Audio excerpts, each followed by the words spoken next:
Madame, monsieur, bonsoir. C'est une journaliste, sociologue, militante des droits de la femme qui n'a pas sa langue dans la poche. Elle dit tout au risque de gêner, importuner et provoquer. Son dernier livre, Sexualité et célibat, pratiques et verbalisation, est un pavé dans la mare, fruit d'une étude sociologique qui a porté sur la sexualité au Maroc. Elle nous en parle ce soir dans ce nouveau numéro d'En Aparté, ainsi que d'autres thématiques qui la concernent de très près. Salah Laji, bonsoir. Bonsoir. Alors, merci d'être avec nous. Une étude sur la sexualité au Maroc, en rapport avec votre livre, Sexualité, célibat, pratiques et verbalisation. Quel besoin avons-nous ici, dans ce Maroc d'aujourd'hui, qui est conservateur, et il faut le dire, de lancer une telle étude sur la sexualité ? D'abord, moi, je m'arrêterai sur le Maroc qui est conservateur. C'est pas vraiment sûr. Il est conservateur dans les discours, dans ce qu'on en dit, mais dans la réalité des pratiques dans la société, on est en phase où on est en train de vivre une véritable transition, pas uniquement en matière de sexualité, mais sur beaucoup d'autres pratiques, d'autres croyances du quotidien. Maintenant, quel est le besoin ? À mon sens, faire une étude sur la sexualité au Maroc n'est pas plus ni moins important qu'une étude sociologique sur la violence, sur le chômage, sur les enfants de la rue, etc. C'est-à-dire que, comme je le disais, il y a une transition dans la société qui concerne un certain nombre d'éléments démographiques, économiques, sociologiques, politiques, et qui concerne également les relations entre les hommes et les femmes. Et il y a plein d'exemples qui illustrent cette transition. Et il est donc important d'essayer de comprendre, d'essayer d'apporter des réponses aux interrogations qu'on se pose tous, aux petites observations individuelles qu'on peut faire sur la question, pour cerner ou, comme je le disais, essayer d'apporter, même pas des réponses, des débuts de réponses à une société qui est en perpétuel mouvement. Dans votre livre, vous avez mis la lumière sur beaucoup de contradictions, en fait, qui, quelque part, caractérisent en fait notre société, par exemple. Beaucoup. En fait, je n'appellerais pas ça des contradictions. Ce qui se passe, c'est que quand on est en transition et sur les aspects profondément liés à l'identité, la culture, la religion, etc., la transgression n'est pas toujours conscientisée par les individus qui ont recours à cette transgression, et elle n'est pas toujours assumée ou revendiquée. Donc, ce qui se passe, c'est qu'on a des pratiques, mais on dit autre chose quand on doit parler de la même question, particulièrement en ce qui concerne la sexualité. Ce qui veut dire que finalement, ce qu'on demande aux individus aujourd'hui au Maroc, ce n'est pas de ne pas avoir une sexualité, en particulier pour les femmes, mais c'est de ne pas montrer que cette sexualité existe. Et donc, on va avoir des discours qui sont, allez, je ne vais pas dire en contradiction, mais qui sont parfois en décalage, pas parce que ces individus ont besoin ou envie de mentir, mais parce que, comme je le disais, la transgression n'est pas toujours assumée et parfois elle n'est pas conscientisée. C'est-à-dire que la personne, elle est en transgression par rapport à ce qu'elle dit elle-même, par rapport à ce qu'elle pense croire, mais elle n'est pas consciente de cette transgression. Avons-nous une relation conflictuelle avec le corps de la femme surtout? Et est-ce que vous en parlez dans votre livre? Alors, je n'ai pas parlé que du corps de la femme, parce qu'il était important pour moi. D'ailleurs, il y a tout un chapitre sur le rapport au corps de l'homme aussi, parce qu'on en parle très peu dans les études sociologiques sur les questions de sexualité au Maroc. Le corps de la femme, mais beaucoup aussi d'autres aspects comme l'éducation sexuelle, comme la question du lieu de rencontre. Quand on sait qu'au Maroc, par exemple, sur les 18-24 ans, 0,1% habitent seuls, 0,3% habitent avec des amis. La question du rôle de la mère, parce qu'on parle toujours du patriarcat, mais il y a tout un rôle de la mère aussi dans la transmission des valeurs traditionnelles, etc. Maintenant, est-ce qu'on a un rapport conflictuel? C'est clair. Et l'actualité qu'on vit au Maroc depuis plusieurs années, depuis les 10-15 dernières années, nous donne à chaque fois et presque chaque jour plusieurs preuves de ce conflit qu'on a avec le corps, et d'ailleurs notamment par exemple sur la question de la sexualité, l'argument qui sort toujours quand on en parle, et là on est en plein débat sur ça au Maroc, c'est que c'est haram. A priori ce serait haram pour les hommes et pour les femmes. Sauf que dans les faits... J'allais poser la question, en fait, la religion dans tout ça. Je termine l'idée et après je reviendrai à la religion. Si on veut dire que c'est haram pour les deux, pour les hommes et pour les femmes. Sauf que dans la réalité des faits, c'est que dans la société, on encourage les hommes à être virils, à prouver leur virilité, à commencer leur sexualité le plus jeune possible, à avoir un maximum de relations sexuelles avant le mariage, hors mariage. Et ce sont les femmes qui cautionnent ça. Souvent, les hommes et les femmes aussi. C'est-à-dire les femmes, souvent, ils ne sont pas contre ça parce que c'est une preuve de virilité. L'expertise et l'expérience sexuelle est un enjeu de domination, est un enjeu de virilité. Et quand je dis les femmes, c'est les mamans, mais aussi les conjointes. C'est-à-dire quand j'ai interrogé des femmes, elles me disaient ne surtout pas vouloir se marier avec un homme qui n'a jamais eu de relation sexuelle.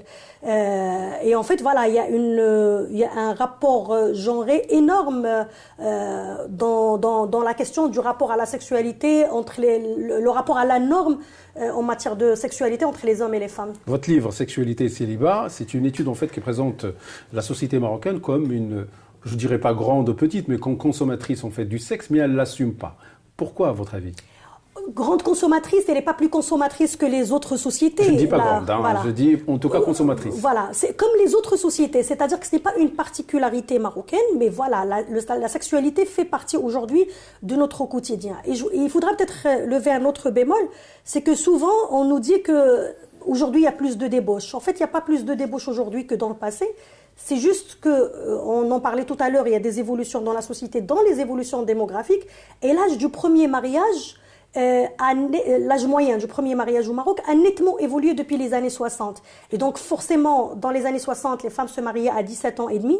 C'était la moyenne, bien évidemment. Certains se mariaient un peu plus tôt, un peu plus tard. Les hommes se mariaient à 21 ans. Aujourd'hui, 27 ans pour les femmes et presque 32 ans pour les hommes. Et donc, l'intervalle d'âge entre le moment où le corps commence à exprimer le désir sexuel et le moment où on entre dans une sexualité légitime, reconnue par la loi, par la société, par les parents, etc., est relativement long. Et donc, forcément, il y a une sexualité qui est là.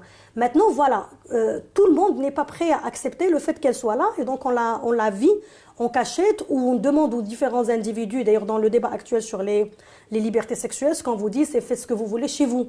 Et donc voilà, on ne vous dit pas de vous conformer aux normes, mais de répondre à un certain standard d'apparence sociale.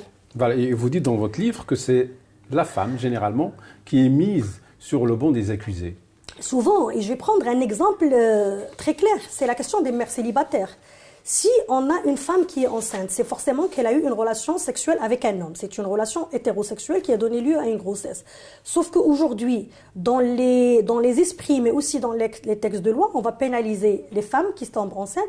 Mais personne ne parle, d'ailleurs, même dans le vocabulaire, on ne parle pas de père célibataire. On responsabilise la femme qui est tombée enceinte. Elle a des difficultés économiques, sociales, juridiques par la suite. Et on responsabilise aussi l'enfant qui est le fruit de cette relation illégitime et qui, à la limite, n'a pas choisi. Si beaucoup de Marocains sont nés de parents mariés, c'était pas un choix, c'est pas une réalisation en soi. Et quand un enfant naît de relations hors mariage, on va lui faire payer à lui aussi le prix. Mais surtout, avant les enfants, donc il y a les femmes qui payent le prix. Elles ne peuvent pas avorter, sinon dans des conditions pas toujours bonnes sur le plan médical, hygiène, etc. C'est interdit par la loi, donc il y a le risque de prison, etc. Si elles veulent garder l'enfant ou si elles n'ont pas le choix et qu'elles gardent l'enfant, elles sont pénalisées en tant que mère célibataire sur un certain nombre d'aspects. Sauf que si elle est tombée enceinte, c'est forcément qu'il y a un papa dont on ne parle pas, ou en tout cas très très peu. Se pencher sur le sexe pour lancer une étude. Certains y voient déjà, ils verront peut-être pour ceux qui ne savent pas encore que votre livre existe dans les librairies, une sorte de provocation. Est-ce que c'est votre objectif de vraiment de secouer en fait la Si on peut faire de la provocation positive et secouer, en fait c'était ma thèse de doctorat. Et ce qui s'est passé, c'est qu'en tant que journaliste, souvent quand j'écrivais des chroniques d'opinion sur la question de sexualité, on me disait « tu fantasmes sur une réalité sociale qui n'existe pas ». Parce qu'on a l'impression que vous faites une fixation sur ce sujet. En fait, c'est bien que vous me posiez cette question, Saïd, je vais y répondre.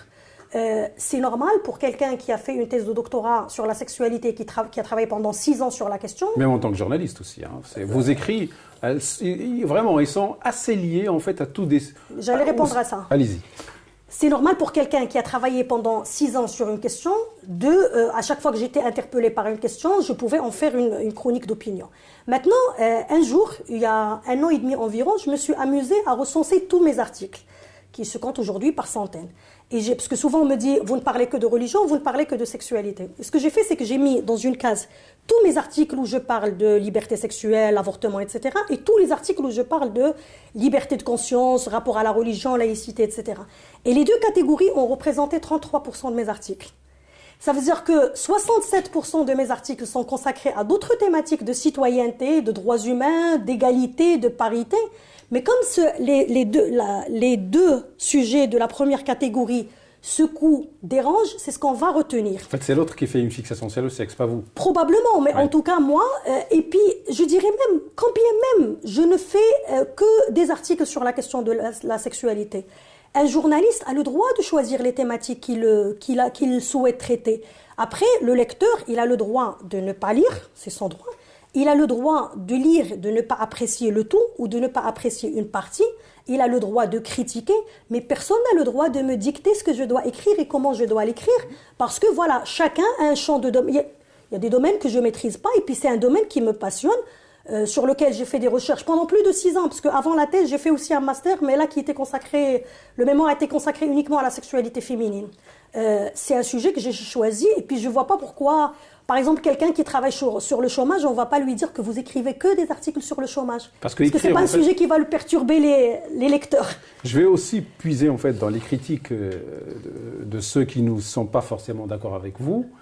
Et voilà, en se penchant sur le sexe, forcément on produit un lexique, un discours qui est un peu violent. Parce que nous, en tant que Marocains, quand on commence en fait à quelque part fuiner, chercher, creuser en fait dans des sujets comme ça, on finit par utiliser des termes et ces termes-là, ils sont perçus comme une sorte de violence verbale.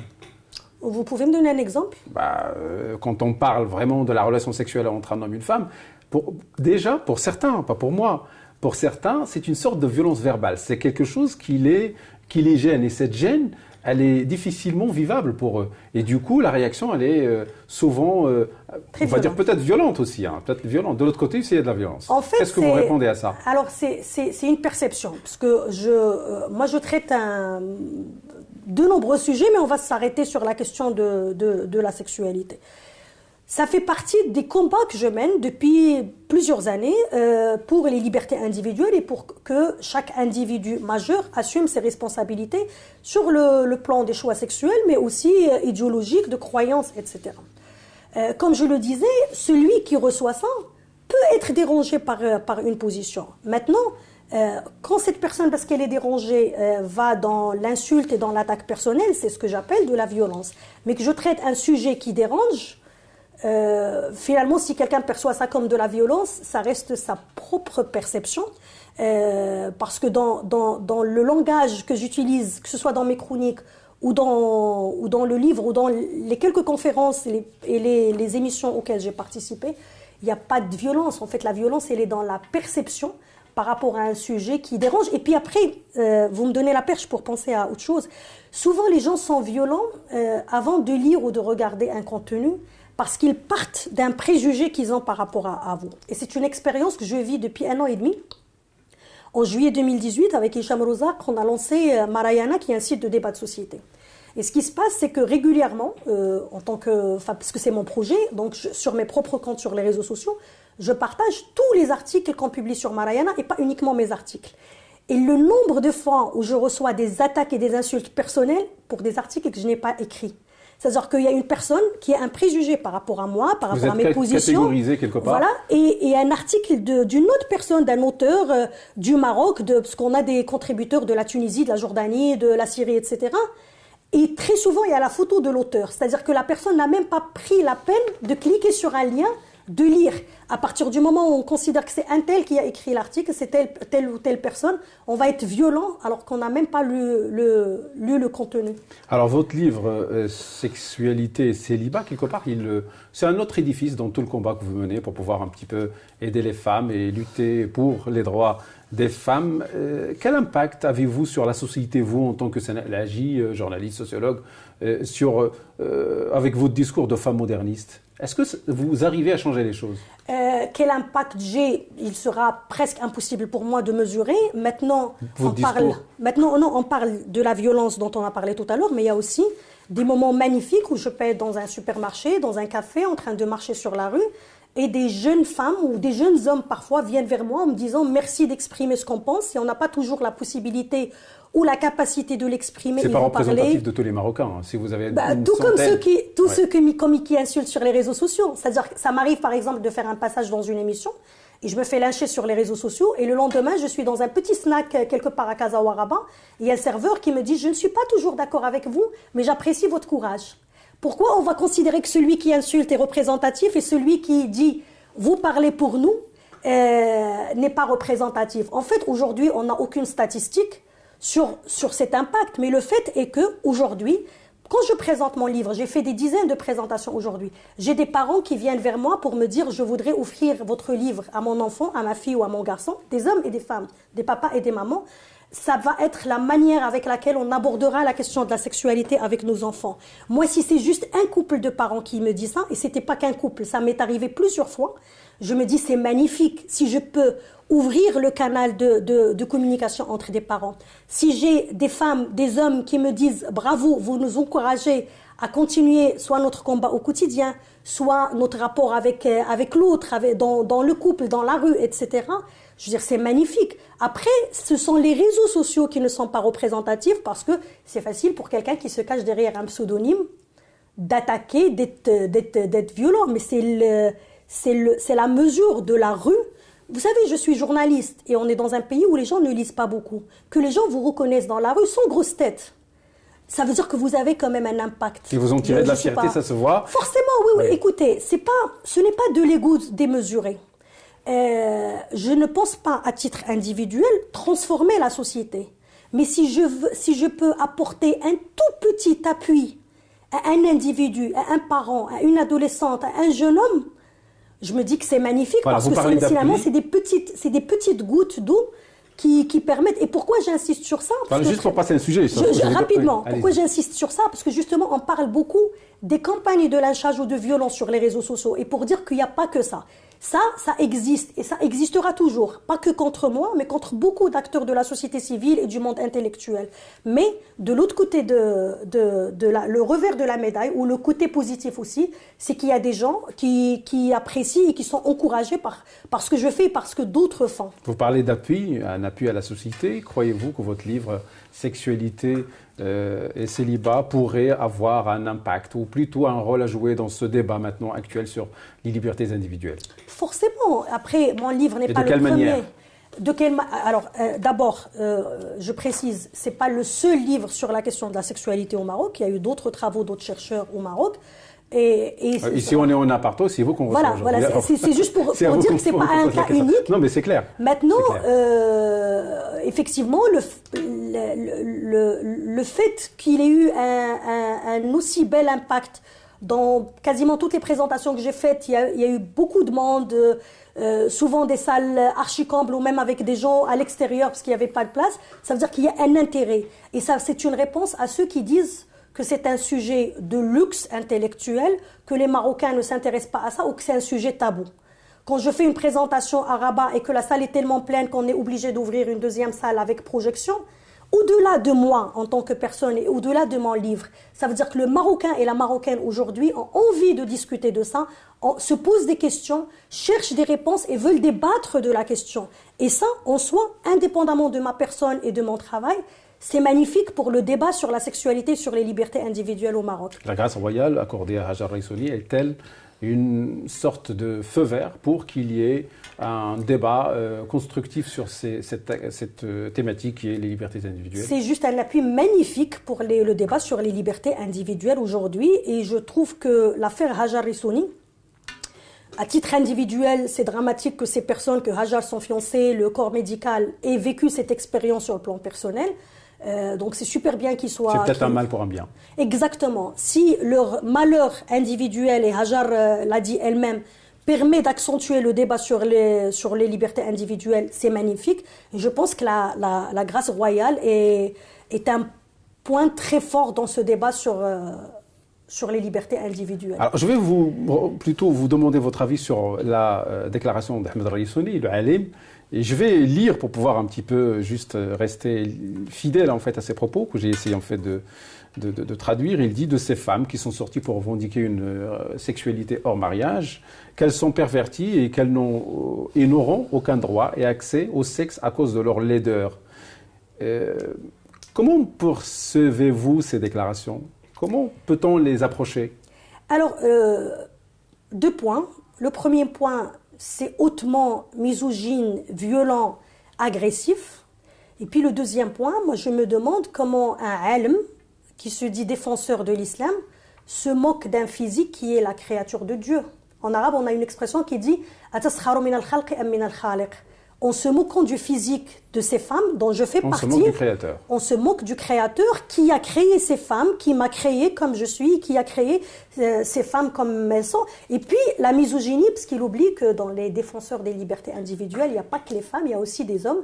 Mais je pense que pour Rissoni, des hommes qui ont des relations sexuelles, il n'y a pas de souci. Est-ce que ce genre de déclaration, est-ce qu'ils ont le droit de citer dans un Maroc de 2019? Parce qu'en suivant quand même les réseaux sociaux, il y a beaucoup de gens qui ont fait écho tout en étant d'accord avec lui, sur Facebook par exemple. Vous savez, moi de manière générale... Il n'y a pas que lui, moi en fait, ma question, il n'y a pas que lui, il y a d'autres personnes ils sont nombreuses, ces personnes-là, qui pensent comme lui.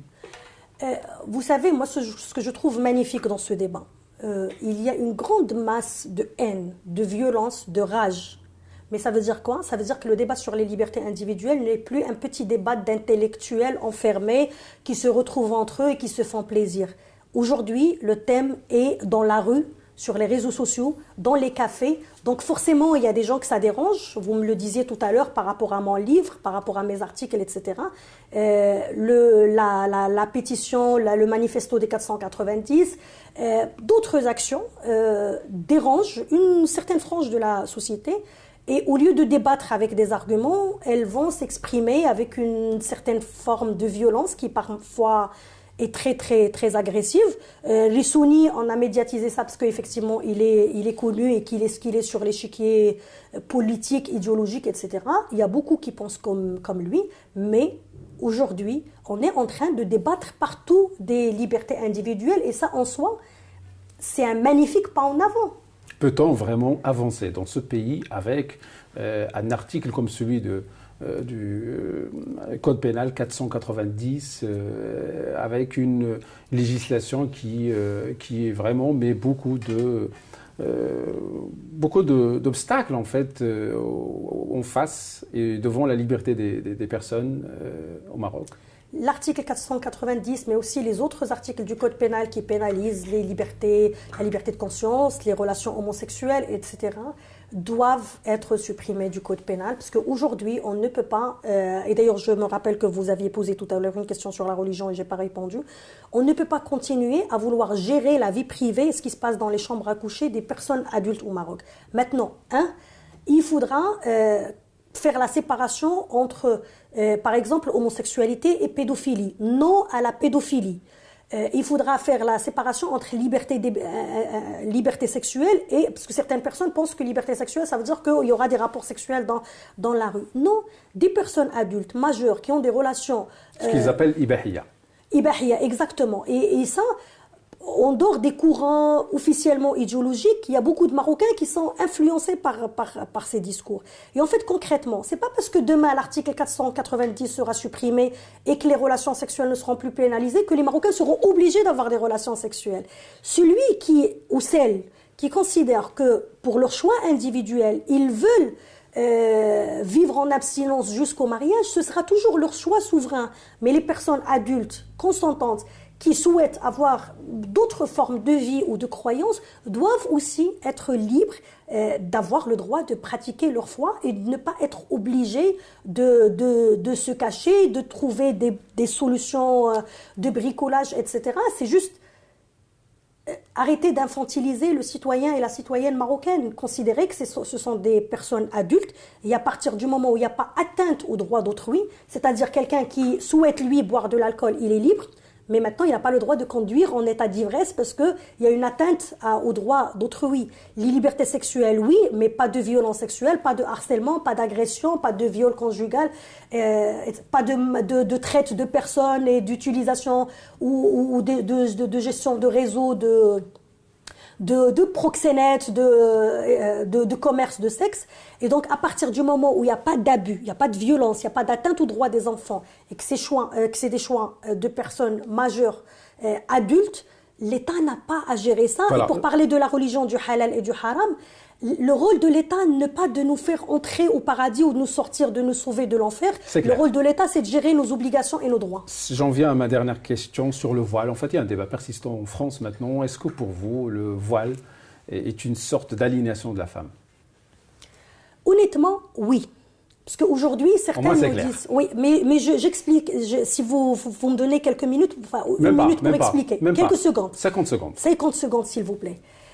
Quand on a pendant des années et des années implicitement expliqué aux hommes et aux femmes qu'une femme voilée est une femme bien, une femme non voilée est une femme sans mœurs ou aux mœurs légères, forcément, même quand on dit liberté individuelle de porter le voile, la question du libre choix se pose parce qu'il y a des années et des années de conditionnement idéologique. Maintenant, pour finir, quand bien même on considérait que c'est une liberté individuelle, on peut considérer que c'est un choix.